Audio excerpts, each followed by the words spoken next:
Le 28 septembre dernier, la Chambre d'agriculture a organisé une journée dédiée à la transmission des exploitations agricoles et à l'installation des jeunes agriculteurs à Grama. L'objectif?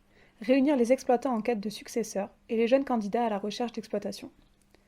Dans notre département, de nombreux agriculteurs approchent de l'âge de la retraite sans avoir de successeurs déclarés. Le service installation-transmission de la Chambre d'agriculture organise tous les 2 ans une journée de mise en relation des uns et des autres. De nombreux cédants et beaucoup de candidats au métier ont eu l'occasion d'échanger, de faire connaissance et de tisser des liens pour comparer leurs projets.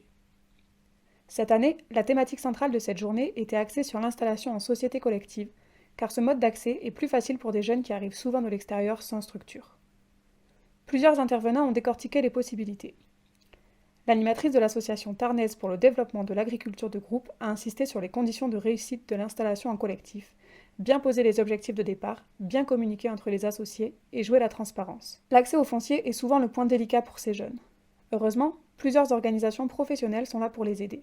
C'est d'abord la SAFER, Société d'aménagement foncier, dont le directeur Pierre Silva présentait les missions d'appui à l'installation des jeunes. Ses conseillers sont à leur disposition.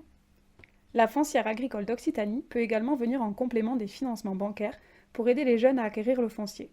Son animatrice Emmanuelle Lagagné en présentait les conditions. De même, certaines initiatives nationales font aujourd'hui appel à l'épargne publique.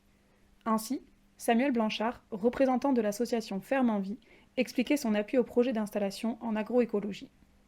Karen Serre, membre du bureau de la Chambre d'agriculture, concluait la journée. Donc je voulais dire que les projets sont aussi divers que nous dans cette salle, et tant mieux. Ça prouve que les projets, que ce soit le projet du cédant ou le projet des jeunes ou moins jeunes, c'est d'abord et avant tout une aventure humaine, un projet humain, un projet personnel. Et si ça doit être vivable sur le long terme, bien sûr, il faut aussi que ce soit économiquement viable. Mais c'est surtout l'humain. Et puis je vais terminer, parce que j'avais promis de faire très court, par une seule phrase: ne restez pas seul. Ne restez pas seul dans vos projets, que ce soit en tant que cédant ou en tant que jeune avec votre projet d'installation. Ne restez pas seul dans le sens de frapper à toutes les portes que vous connaissez et même des portes que vous ne connaissez pas.